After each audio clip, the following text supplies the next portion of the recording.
Okay चलो बच्चों, आगे अगली क्लास में। और ये सवाल नंबर 15 हो चुका है। क्वेश्चन नंबर 16 को पढ़ो बेटा, बहुत बढ़िया सवाल है और बहुत आता है ये सवाल। तो सर इसके ऊपर हम क्यों ना मोस्ट इम्पोर्टेंट लिख दें। लिख लो बेटा, क्वेश्चन नंबर 16 पे मोस्ट इम्पोर्टेंट लिख लो, कोई हर्ज नहीं है, कोई दिक्कत नहीं है, बहुत बढ़िया सवाल है। और इस तरह के सवाल बन जाते हैं, मतलब इसके आधार पे भी सवाल बन सकता है, ध्यान रखना। इसके आधार पे भी सवाल बन जाएगा। ओके, मतलब कंसेप्ट वही है, कंसेप्ट वैसे ही लगेगा जैसे है, कोई नई चीज़ नहीं है, पर सवाल बढ़िया। Question number 16। शाबाश। आर त्रिज्या वाली समान डिस्क से R/2 त्रिज्या का एक वृत्ताकार भाग काटकर निकाल दिया गया। इस प्रकार बने वृत्ताकार सुराख का केंद्र मूल डिस्क से R/2 पर है। अवशिष्ट यानी बची हुई, अवशिष्ट मतलब शेष भाग जो रह गया, डिस्क के गुरुत्व केंद्र की स्थिति ज्ञात कीजिए। कुल मिला के ये कुछ ऐसी कहानी है। यूँ ये मान लीजिए हमारे पास एक डिस्क है, ऐसे यहाँ केंद्र है और यहाँ से एक डिस्क इसमें से यूँ निकाली गई है, बस ऐसे। ये जो हिस्सा बेटा, ये बचा रहा, देखो ये हिस्सा बचा हुआ हिस्सा है। ये हिस्सा कैसा है, ये बचा हुआ है ऐसे, ये देखो। और ये हो गया R/2 और ये पूरी त्रिज्या R है बेटा। पूरी डिस्क का द्रव्यमान m है। तो इसका डिस्क का द्रव्यमान जो निकली, इसका हो जाएगा m/4। और पीछे कहीं मान लो द्रव्यमान केंद्र यहाँ शिफ्ट हो गया इस बचे हुए हिस्से का, ये होगा 3m/4।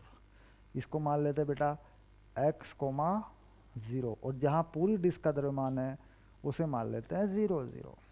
हो जाएगा ना ऐसा। मतलब पूरी डिस्क का द्रव्यमान कहाँ मान लिया, 0, 0 पे। 0, 0 पे सारा द्रव्यमान है। टोटल द्रव्यमान कितना है, m है, m। अच्छा, अब इसका 1/4 हिस्सा निकलेगा बेटा। त्रिज्या आधे करने पे कितना हो जाएगा, 1/4 हो जाएगा। तो ये m/4 बाहर निकाल लिया तो बचा कितना, ये वाला जिसमें मैंने शेड किया हुआ है, ये 3m/4 कहाँ मान लिया, x 0 पे। अच्छा, y अक्ष पे जाने की कोई ज़रूरत नहीं है, x अक्ष से ही तुम्हारा काम हो जाएगा। तो निकले हुए भाग का और बचे हुए भाग का द्रव्यमान केंद्र कहाँ पर है, 0 पर है। मतलब जब डिस्क पूरी है, ठीक, तो x अक्ष में दोनों को मिलाकर द्रव्यमान केंद्र कहाँ पर है, 0 पर। इसको क्या मान लिया, m1। तो 3m/4 कहाँ पर है बेटा, x पर है। m/4 कहाँ पर है, m/4 सर R/2 पर है। टोटल द्रव्यमान कितना है, दोनों का जोड़ दे, 3m/4, m/4 पूरी डिस्क है, वो m है। पूरी डिस्क का कहाँ पर है, 0 पर है बस हो गया। तो कुछ झंझट ही नहीं है, क्या दुनिया भर की बातें लिखनी है। क्या निकालना है, x का मान निकालना है, बस। ये जो x है इसका मान निकालना है। तो x का मान कितना आ गया, -R/6। उत्तर हो गया बेटा, ले -R/6। तो -R/6 का मतलब निकाले गए भाग से दूसरी ओर, R/6 पर निकाले गए भाग से दूसरी ओर मिलाने वाली रेखा पर पीछे की तरफ, यहाँ होगा द्रव्यमान केंद्र, इस वाले हिस्से का जो बचा रह गया, यानी जो बचा रह गया वो और जो निकाला गया वो मिलाकर पूरी डिस्क बना के द्रव्यमान केंद्र कहाँ लगा दिया, 0 पे। इसको m1 मान लिया, निकाले हुए को नहीं, जो बचा उसको m1 मान लिया, निकाले हुए को m2 मान लिया, फॉर्मूले में डाल दिया। द्रव्यमान केंद्र का फॉर्मूला क्या होता है, m1 x1 + m2 x2 बटे m1 + m2। चलो मतलब ये लॉजिक लगेगा बेटा, कंपटीशन में भी लगेगा। कुछ निकाल दिया है ना। चलिए,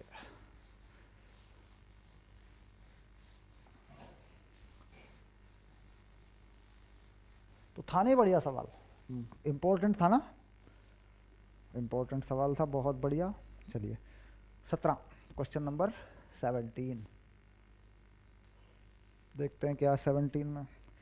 1 मीटर छड़ के केंद्र से नीचे एक क्षुरधार रखने पर वह इस पर संतुलित हो जाती है। जब दो सिक्के जिनमें प्रत्येक का द्रव्यमान 5 ग्राम है, 12 सेंटीमीटर के चिन्ह पर एक के ऊपर एक रखे जाते हैं, तो छड़ 45 सेंटीमीटर चिन्ह पर संतुलित हो जाती है। मीटर छड़ का द्रव्यमान क्या है?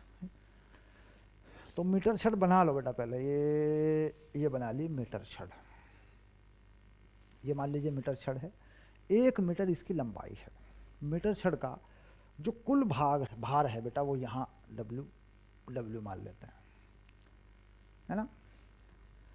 अब 12 सेंटीमीटर पे 2 सिक्के रख दिए, 12 सेंटीमीटर पे हमने 2 सिक्के रखे हैं, एक सिक्के के ऊपर एक सिक्का रख दिया और ये दूरी कर दी 12 सेंटीमीटर।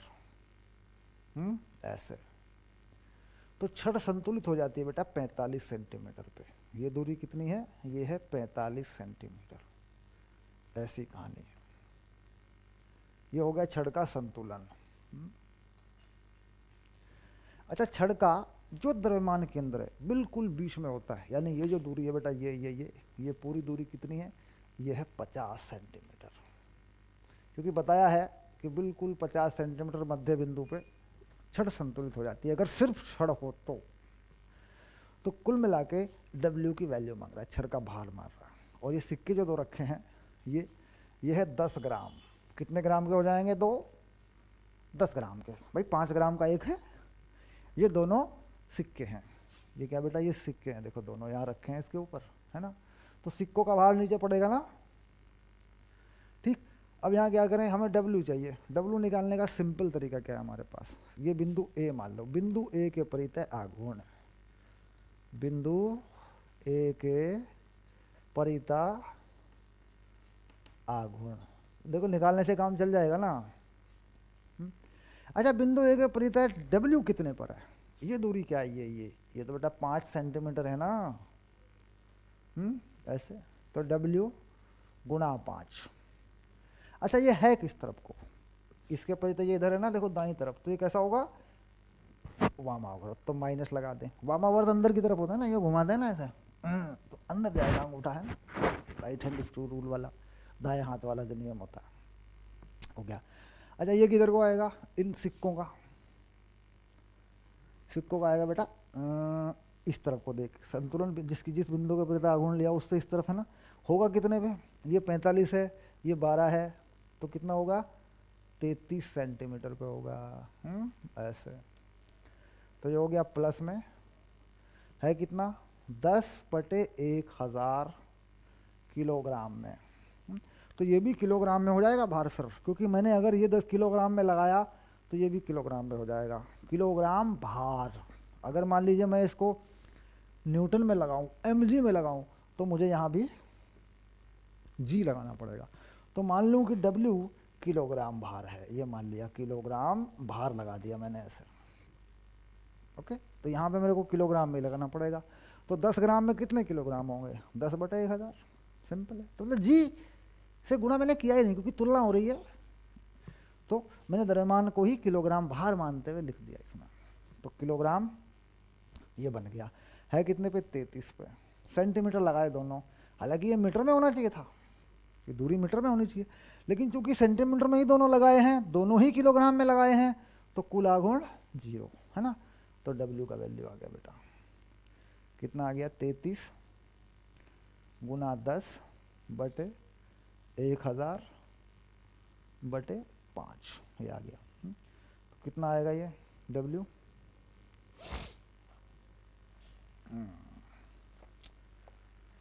हाँ,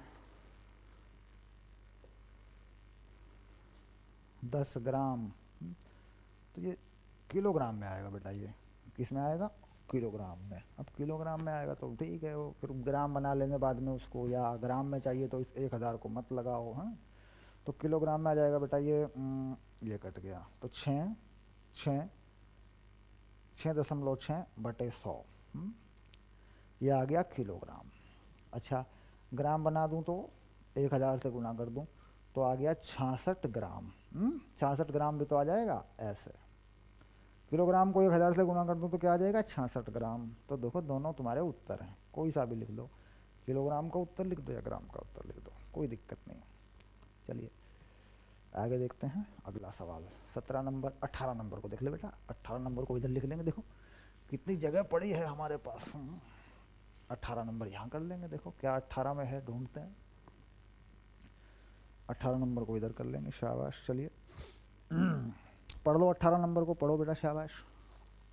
क्वेश्चन नंबर 18 को पढ़ो बेटा। शाबाश, क्वेश्चन नंबर 18 पे चलना बेटा, पढ़ो इसको। एक ठोस गोला भिन्न नति के दो आनत तलों पर एक ही ऊंचाई से लुढ़कने दिया जाता है। गोला ठोस है। क्या वह दोनों बार समान चाल से तली पर पहुंचेगा? क्या उसको एक तल पर लुढ़कने में दूसरे से अधिक समय लगेगा? यदि हाँ तो किस पर और क्यों? तो यहाँ पे क्या कहता है, दो आनत तल है बेटा, ऐसे समान ऊंचाई के हैं, ध्यान रखना, ऊंचाई समान है, ऐसे ऊंचाई समान है, ठीक। तो यहाँ पर हमने कहा ये कोण है θ1 और दूसरे का कोण है बेटा θ2। तो हमने मान लिया, माना θ2 बड़ा है θ1 से, ऐसे ऐसे मान लिया, ठीक। और ऊंचाई दोनों की समान है, ऐसे दोनों की ऊंचाई, जो ऊर्ध्वाधर ऊंचाई ना बेटा, दोनों की समान है, ठीक। अब गोला, एक ही गोला यहाँ से लुढ़केगा ऐसे और यहाँ पर आ जाएगा, कोई चाल होगी V1 इस केस में, और यहाँ से लुढ़केगा बेटा, यहाँ कोई चाल होगी, इस केस में क्या मान लूँ, V2, ठीक। तो यहाँ क्या कह रहे हैं, ऊर्जा संरक्षण के नियम से, ऊर्जा संरक्षण के नियम से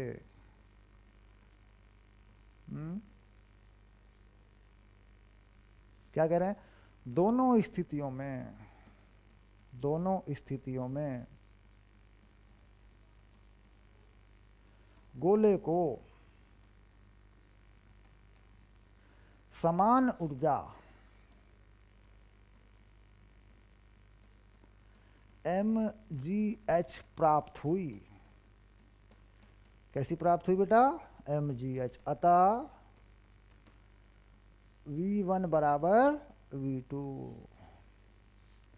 यानी चाल समान होगी, दोनों स्थिति में समान ऊर्जा प्राप्त हुई है। कितनी ऊर्जा प्राप्त हुई है, mgh, यहाँ भी mgh, यहाँ पे भी mgh। गोले का द्रव्यमान क्या मान लिया, m, गोले का द्रव्यमान क्या मान लिया, m, दोनों स्थितियों में समान हुई है। अच्छा, अब आया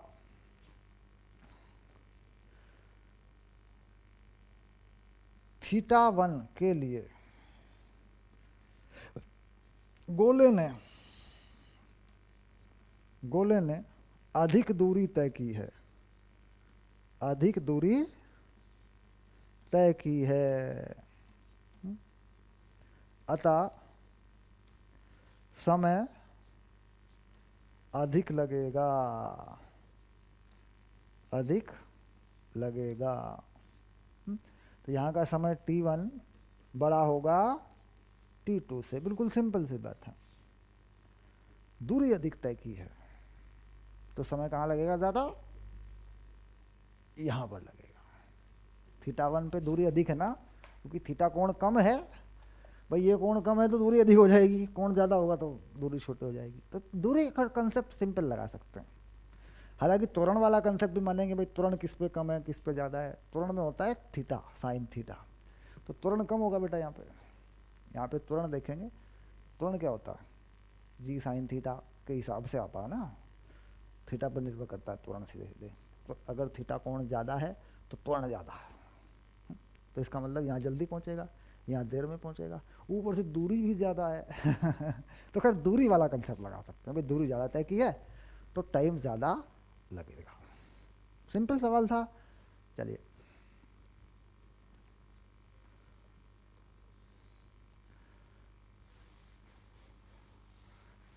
तो ये हो गया तुम्हारा 18 नंबर। ओके, अब इधर देख लेंगे, हमारे पास कुछ जगह है 19 नंबर को, इधर कर लेते हैं 19 नंबर। शाबाश, क्वेश्चन नंबर 19। क्वेश्चन नंबर 19, ये लो बेटा। क्या कहा 19 नंबर में? 2 मीटर त्रिज्या के एक वलय छल्ले का भार 100 किलोग्राम है। 100 किलोग्राम का छल्ला है। एक क्षैतिज फर्श पर इस प्रकार लौटने की गति करता है कि इसके द्रव्यमान केंद्र की चाल 20 सेंटीमीटर प्रति सेकंड है। इसको रोकने के लिए कितना कार्य करना पड़ेगा? ठीक, तो छल्ले की कुल गतिज ऊर्जा, छल्ले की कुल गतिज ऊर्जा बेटा पूरी तरह रोकना है तो सारी ऊर्जा कार्य हमें बजानी पड़ेगी ना। कितनी है? ये होता है हाफ mv² और हाफ I⍵² ये कुल गतिज ऊर्जा है। अगर हमने इतना ही काम नहीं किया तो नहीं रुकने वाला। क्योंकि कार्य कितना करें रोकने के लिए, तो गति की विपरीत दिशा में करना पड़ेगा जितनी उसकी गतिज ऊर्जा है। ठीक, अब देखो छल्ले का द्रव्यमान कितना है? छल्ले का द्रव्यमान है 100 किलो, तो 1/2 m कॉमन लेंगे बेटा यहाँ से, mv² प्लस 1/2 mr²⍵²। देखो ऐसा होता है ना, छल्ले का जड़त्वाघूर्ण क्या होता है? mr², और r⍵v होता है बेटा 1/2 mv², 1/2 mv²। क्यों? क्योंकि हमें बताया सर जब लौटने गति होती है v/r⍵ होता है, तो यहाँ बदल दिया मैंने, तो ये हो गया mv²। सिंपल। तो कितना द्रव्यमान है छल्ले का? 100 किलोग्राम। किस चाल से चल रहा है? 20 सेंटीमीटर प्रति सेकंड। तो सेंटीमीटर नहीं लगाएंगे बेटा, 20/100 करके लगाएंगे, ऐसे मीटर प्रति सेकंड में लगाएंगे। तो 100 गुना 400 बटे 100, 100 का वर्ग है नीचे, फिर 100 लगाया, 100 काट दिया, तो कितना आ गया? 4 जूल। ले बेटा ये आ गया तेरा उत्तर। कहाँ से आया? गतिज ऊर्जा, कार्य ऊर्जा का जो प्रमेय होता है ना, वो कहता है सब कार्य करना पड़ेगा गतिज ऊर्जा के बराबर करो, कार्य उल्टी दिशा में करना पड़ेगा, लेकिन तो रोक देगा। तो कुल गतिज ऊर्जा 4 जूल थी, उतना ही कार्य कर दो, इसके ऊपर उल्टी दिशा में करना है, गति की विपरीत दिशा में। तो क्या करते हैं, ये कार्य कहाँ करना पड़ेगा? गति की विपरीत दिशा में, गति की विपरीत दिशा में। इससे क्या होगा? गतिज ऊर्जा खत्म हो जाएगी, वो रुक जाएगा। चलिए आगे देखते हैं। तो बेटा इधर पड़ा है 18 नंबर, 18 नंबर को मिटाते हैं और यहाँ ले आते हैं 20 नंबर को। शाबाश, यहाँ करेंगे 20 नंबर। ओके,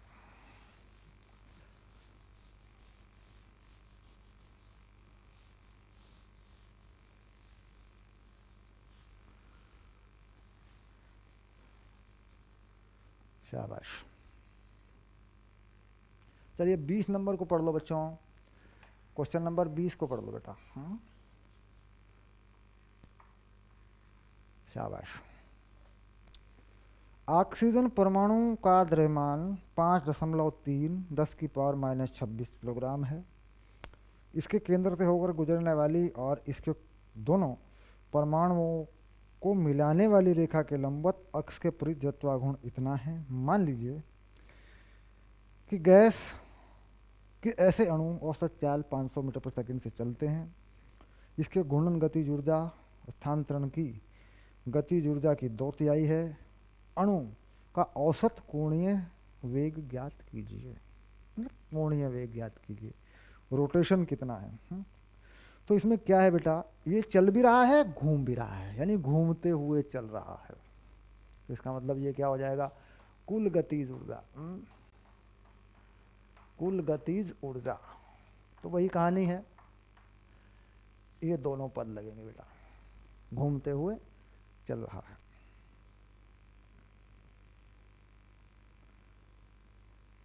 औसत चाल है 500। चलिए अब ये कितनी हो जाएगी? 1/2 mv², 1/2 I⍵²।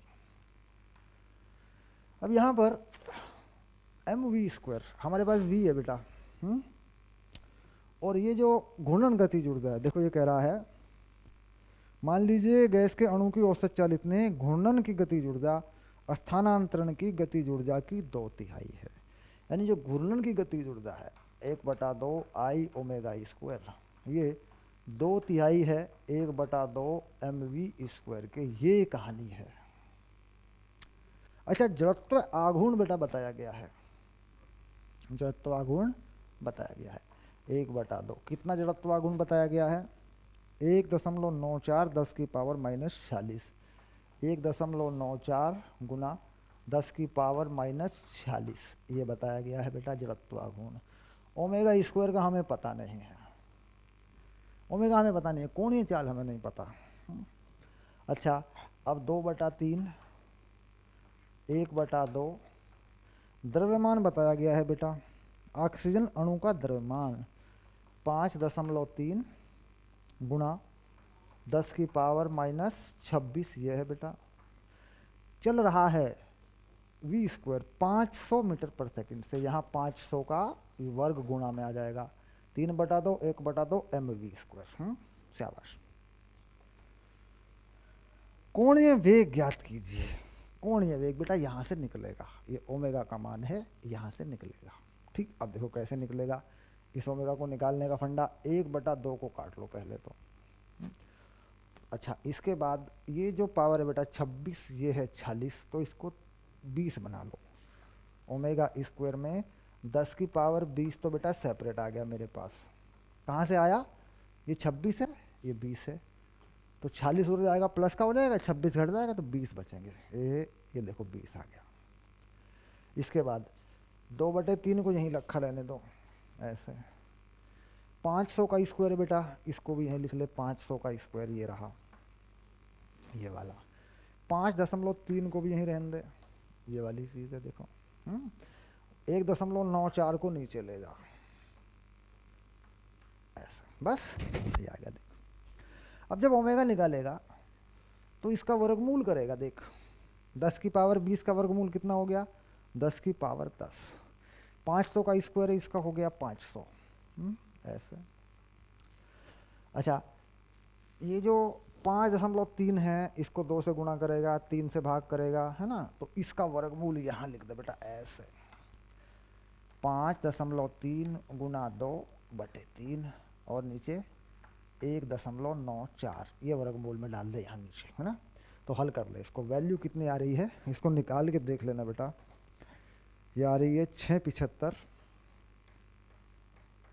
गुना 10 की पावर 12 रेडियन प्रति सेकंड, ये आंसर आ रहा है बेटा। इसको हल कर लेना बेटा, ठीक, शाबाश,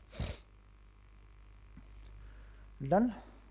वर्गमूल निकालेंगे, चेक करेंगे बेटा, शाबाश। आगे चलते हैं, इधर आ जाते हैं, देखो 19 नंबर की तरफ आ जाते हैं अब।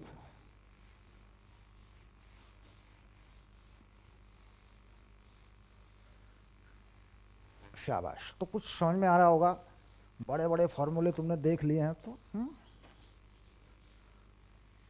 शाबाश। चलिए, अच्छा ये 20 हो गया तुम्हारा।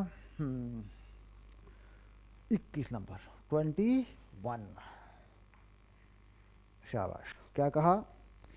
एक बेलन 30 अंश कोण बनाते आनत पर लुढ़कता हुआ ऊपर चढ़ता है। आनत तल की तली में बेलन के द्रव्यमान की चाल, द्रव्यमान केंद्र की चाल 5 मीटर पर सेकंड है। आनत तल पर बेलन कितना ऊपर जाएगा? ठीक, तो कुल मिला के ये कहानी हो गई है। यहाँ पर जो चाल है बेटा, यहाँ ऊपर की तरफ घूम के ऐसे, ये 5 मीटर पर सेकंड है। ये कोण है 30 अंश का, ये है ऊंचाई h। ऐसी कहानी है यूँ। तो अगर h मिल जाए मुझे तो ये दूरी मिल जाएगी, कितना ऊपर जाएगा ना आनत तल पर, तो ये दूरी मिल जाएगी मुझे s। क्या लगा लूँगा इस त्रिभुज में? इसमें लगा लूँगा साइन 30 बराबर लंब बटे कर्ण s। तो s हो जाएगा 2h।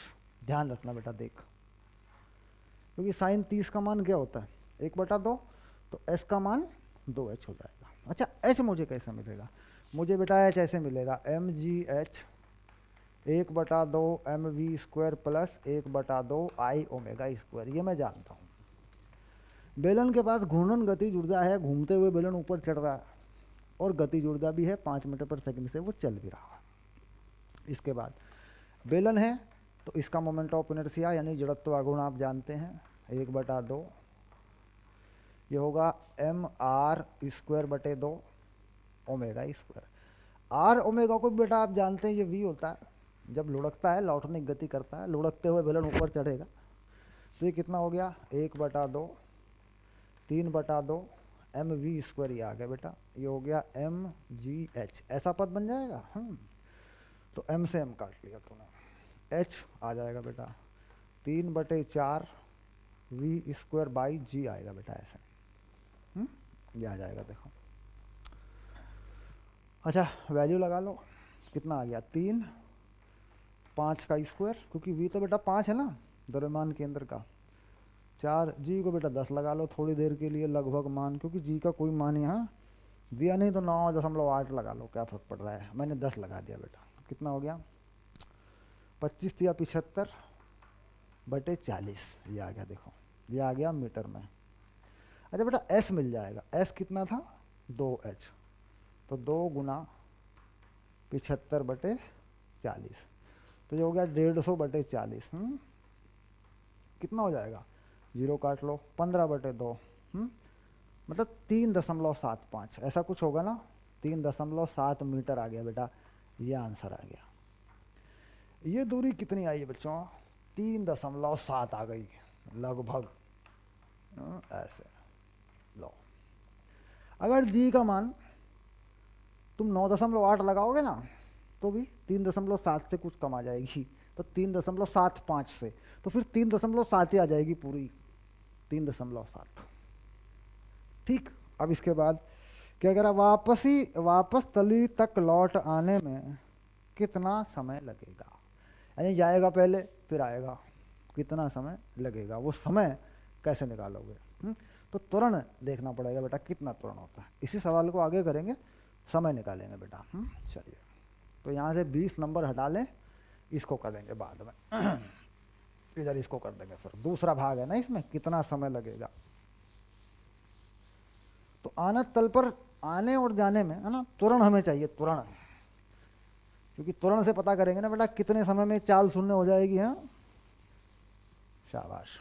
चलिए अब वो त्वरण वाला फंडा देख के समझदारी से करेंगे कैसे चलेगा। ठीक, अब आनत तल पर मान लीजिए ये आनत तल है ऐसे, ये कोण है बेटा थीटा, और ये कोई चल रही है चीज ऐसे, तो घर्षण बल लगा दिया ऊपर को और नीचे की तरफ लग गया mg साइन थीटा, लगता है ना बेटा।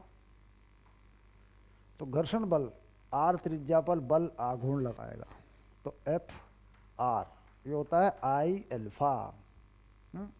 अच्छा अब यहाँ पे क्या होता है, M G sine alpha minus F बराबर एम, ये भी तो होता है बेटा, देखो बल इधर को ये उधर को वो है तो यहाँ से एक त्वरण डेवलप होता है, एक्सेलरेशन डेवलप होता है एम ए। अब ये एम ए हम लगाते तो नीचे की तरफ है ऐसे, ब्रेक लगेगा ना भाई, ऊपर को जा रहा है यहाँ जाके तभी तो रुकेगा जब ये नीचे को होगा खैर सर घर्षण बल ऊपर को लगा दिया बेटा, तभी घूमेगा, घूमते तभी ऊपर जाएगा, घुमा के छोड़ेंगे तभी ना है ना, घुमा के छोड़ेंगे तब, घुमा के छोड़ना पड़ता है, लुढ़का के छोड़ना पड़ेगा ऊपर को, है ना। तो ये स्टोरी होती है। अच्छा अब यहाँ से देख लो आई क्या है, बेलन का आई क्या होता है बेटा, ये होता है एम आर स्क्वायर बाई 2, तो यहाँ पे क्या हो जाएगा M R square alpha by 2। अच्छा ए क्या होता है, आर अल्फा होता है बेटा, ऐसे देख ये भी तो होता है, तो कितना हो गया, ये भी कितनी एम ए बाई 2 बन जाएगी ना ये चीज़। चलिए एक आर काट लेंगे, खैर M G sine alpha, F का मान देख यहाँ से क्या बनेगा, मान लो एक आर तूने यहाँ से काट लिया ऐसे, यूँ एक आर यहाँ से काट लिया तो क्या बचा एम आर अल्फा बाई 2, ए क्या है आर अल्फा, तो एम ए बाई 2 नहीं हो जाएगा क्या, ये हो जाएगा एम ए बाई 2। इतनी चीज ये देख। अच्छा, तो यहाँ लगा दिया ma/2, ये हो गया ma। तो 3ma/2 कितना हो गया बेटा, mg साइन अल्फा। देखो ये रहा, m से m काट लिया तो a आ गया 2/3 g साइन अल्फा, ये a आ गया बेटा। अब यही a है जो समय बताएगा कितनी देर में वेग खत्म हो जाएगा। तो वेग हो गया 0। पहला वेग क्या है यहाँ पे 5। गति का पहला समीकरण लगा दे बेटा, v equal to u minus at। तो 5 माइनस देख 2g sine alpha, 2g/3 sine alpha है ना, तो 2/3 g साइन अल्फा 1/2 होगा बेटा ऐसे। तो 2 कट गया देख, और यहाँ लगा दे t समय। तो t कितना आ गया, t आ गया बेटा 5 गुणा 3/g, ये आ गया 1.5 सेकेंड। 1.5 सेकेंड आ गया ना। तो कुल समय कितना आएगा, पहले ऊपर जाएगा फिर नीचे आएगा। तो कुल समय कितना आएगा भाई, ये वेग, ये तो समय वो है जो वेग को ऊपर 0 करेगा, यहाँ से चलेगा यहाँ 0 कर देगा, तो वापस भी तो आना है उसी समय में फिर। तो कुल समय आने का कुल समय तो कितना हो जाएगा 3 सेकेंड। ऊपर तक जाने का समय कितना आ रहा है, v बराबर u माइनस at। a की वैल्यू कितनी आई, a की वैल्यू आई बेटा ये रही देख 2/3 g sine alpha. Sine alpha 30 अंश का कौन है, 1/2। तो ऊपर तक जाने का, यहाँ से यहाँ तक जाने का समय आया 1.5 सेकेंड। v बराबर u प्लस at वाले फंडे से। अच्छा, a का मान माइनस में क्यों लगाया, क्योंकि त्वरण नीचे को है, उल्टी डायरेक्शन में है, वो ऊपर को जा रहा है। तो 1.5 सेकंड में ऊपर पहुंचा, यहाँ पहुंचा 1.5 सेकंड में, तो 1.5 में नीचे भी आएगा। आने जाने का तो कांस्टेंट त्वरण जो होता है ना, अचर त्वरण, उसमें कोई चीज़ जितने समय में ऊपर फेंकी जाती है, जाते तो ऊपर जितने समय तक ऊपर जाती है उतने में नीचे भी आती है। तो डायरेक्टली उसको डबल ही करना है अपने को। तो 1.5 सेकंड में ऊपर तक गया तो 3 सेकंड में वापस आना और जाना दोनों हो जाएंगे 3 सेकंड में। 1.5 सेकंड में गया, 1.5 सेकंड में आ गया। ये रहा, मतलब बढ़िया सवाल था, समझदारी से भरा हुआ सवाल था। चलिए 21 हो गया बेटा, अब चलते हैं आगे।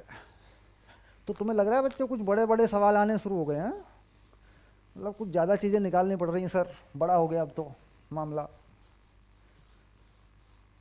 मतलब लगे रहो, हिम्मत करके अपना पढ़ते रहो। शाबाश। चलिए अगला सवाल पढ़ लो बेटा, क्योंकि मैंने मिटा दिया बोर्ड को, आ गया बस मैं अगले सवाल पे। अगला सवाल पढ़ लो फटाफट। ये लो बोर्ड साफ हो गया, ये लो। चलो पढ़ो अगला सवाल। अच्छा 21 खत्म, पेज पलटेंगे। शाबाश। देखिए भारी भरकम है, कुल मिला के 34 सवाल, 34 सवाल है बेटा, 33 सवाल है। अच्छा खासा चैप्टर है, हल्का फुल्का नहीं है। अब आ गया सवाल स्थैतिक 7/22। ठीक, मैं इस सवाल को बेटा आसान या मुश्किल नहीं कहूँगा, क्योंकि जिन लोगों को स्थैतिक्स यानी स्टैटिक्स की जानकारी हो गई है उनके लिए तो ये आसान है, कहाँ कहाँ बल लगाना है, कहाँ घुमाना है, कहाँ घूरना है, उनके लिए आसान है। और जिन लोगों को नहीं हुई है उनके लिए बहुत मुश्किल सवाल है, क्योंकि स्टैटिक्स में दिमाग अलग तरीके से काम करता है। चलिए, तो चित्र दिखाया गया है, सीढ़ी है दो, दोनों सीढ़ियों को जोड़ दिया गया है, बीच की रस्सी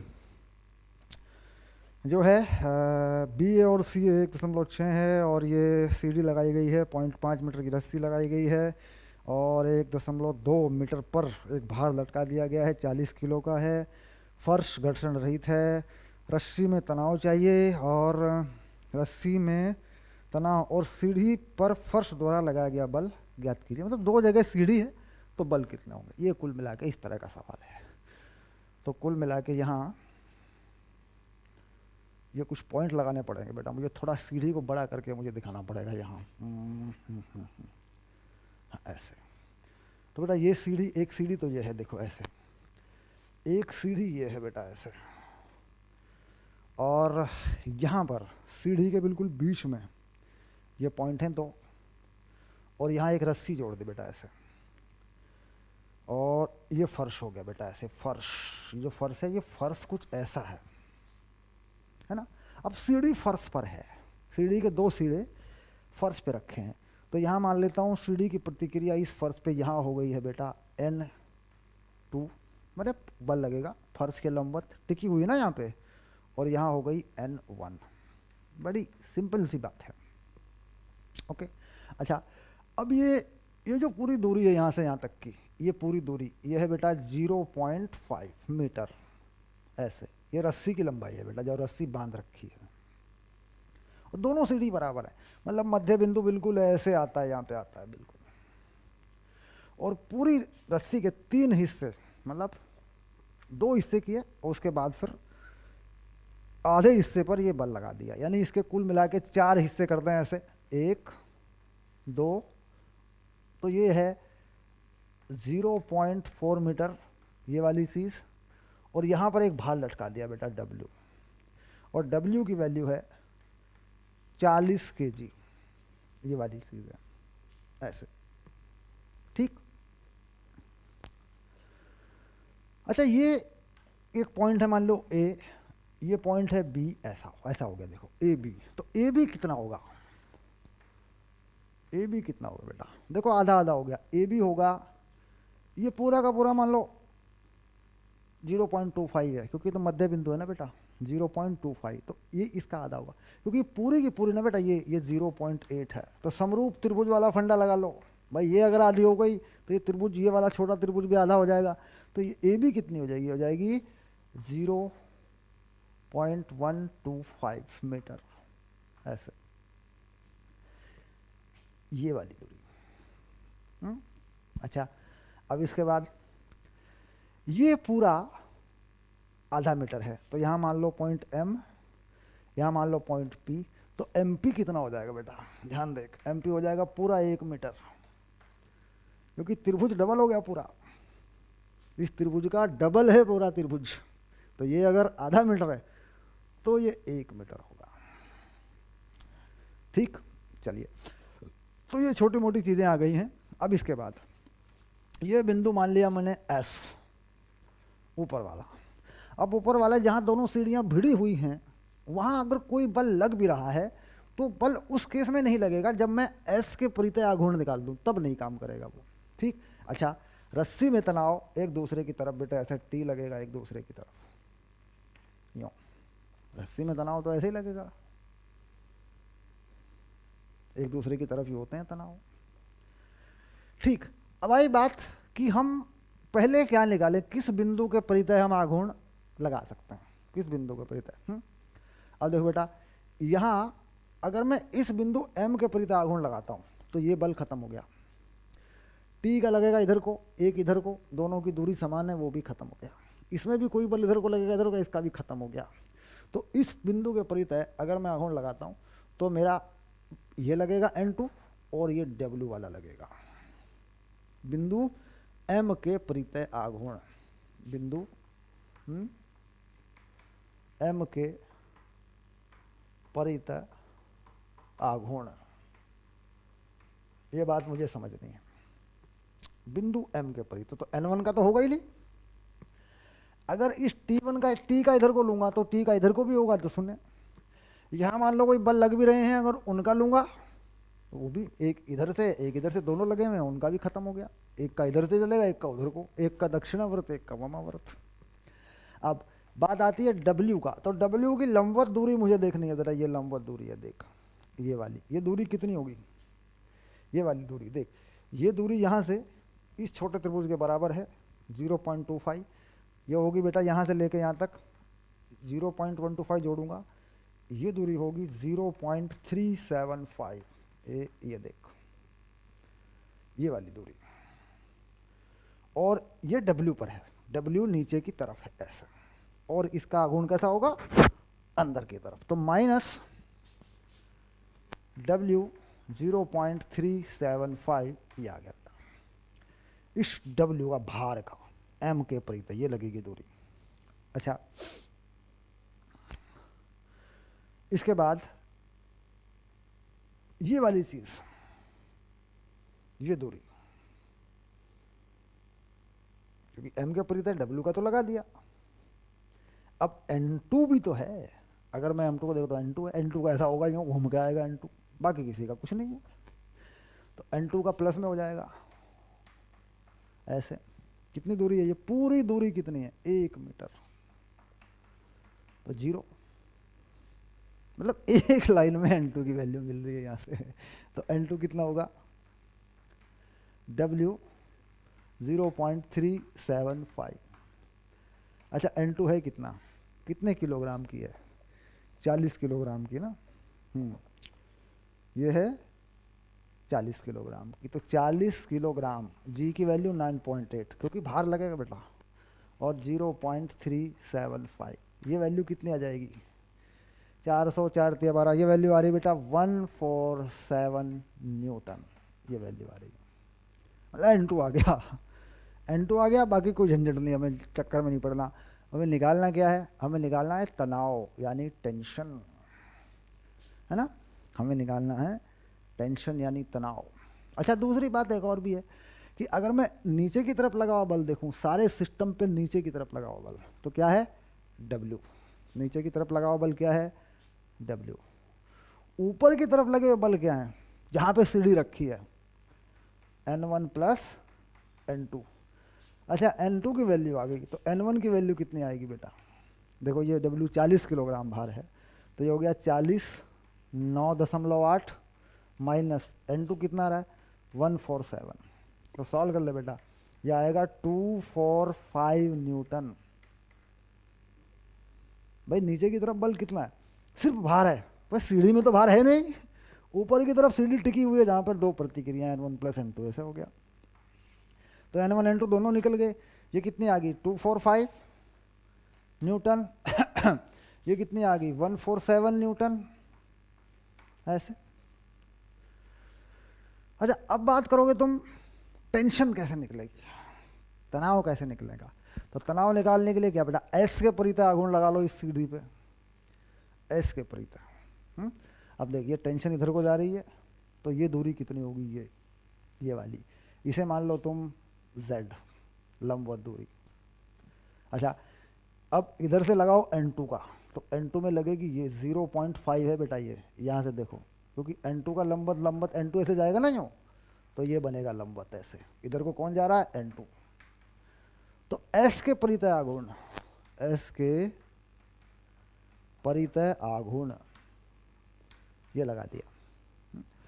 T, यहां से लंबवत दूरी बेटा Z है, तो TZ यूं घूमेगा ऐसे, तो कैसा होगा? माइनस का होगा।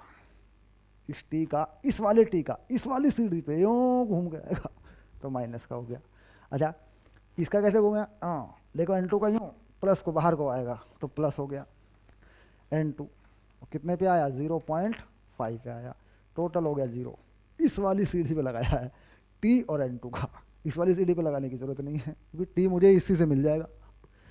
उस पे लगाएंगे बेटा लफड़ा हो जाएगा, उस पे लगाएंगे तो W भी लेना पड़ेगा, इस सीढ़ी पे इस पे नहीं लेना पड़ेगा W, इस पे सिर्फ N2 है और T है। ओके, और यहाँ अगर इस पे कोई बल भी है, उसका आघूर्ण होना नहीं है। भाई दो सीढ़ी भिड़ी है ना लोग, क्यों? तो यहाँ का तो लॉजिक नहीं, क्योंकि S की परिधि लगा दिया मैंने। S के परिधि लगाने का मतलब अगर S पे कोई बल यहाँ सीढ़ियों में आपस में बन भी रहा है, उनके सिर भिड़ गए हैं ना सीढ़ियों के दोनों, तो उनका तो होना नहीं है। तो कुल मिला के यहाँ से T की वैल्यू आ गई। T की वैल्यू कितनी आ गई? N2 कितना आ रहा है बेटा? 147 0.5, और ये वाली दूरी Z। अब Z कैसे निकलेगा? देखो Z कैसे निकलेगा? Z निकलेगा 0.8 का स्क्वायर माइनस 0.25 का स्क्वायर, है ना, अंडर रूट। देख लो ये दूरी कितनी है? 0.8। ये कितनी है? 0.5 का आधा 0.25, पाइथागोरस से निकलेगा Z, ये आ गया। तो ये वैल्यू कितनी आ रही है? ये आ रही है 0.76। तो वैल्यू कितनी आ रही है? देखो ये वैल्यू बनेगी तुम्हारी 98 न्यूटन लगभग, 147 है ना। 0.8, हाँ 776 बन जाएगा। इसका आधा 7 1/2, तो ये लगभग लगभग 15 हो जाएगा। 15, ओके डन हो गया बेटा, शाबाश, ये आ गया।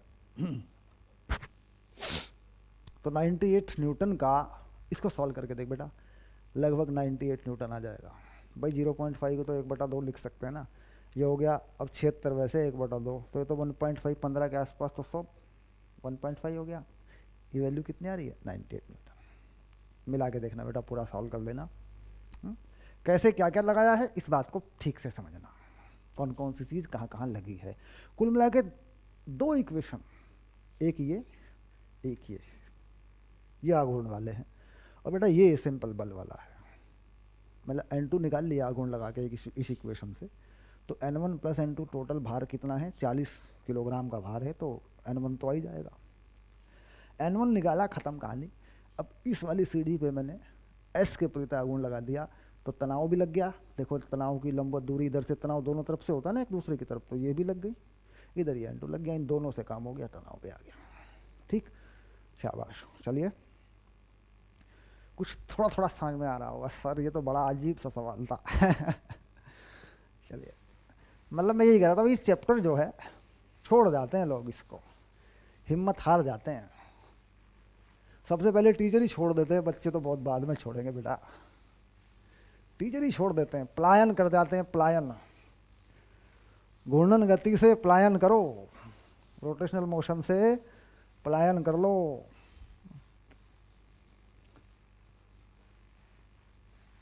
शाबाश, हो गया 22 नंबर।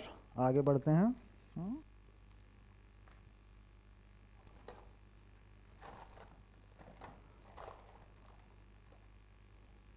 चलिए अगला सवाल पढ़ लो बेटा।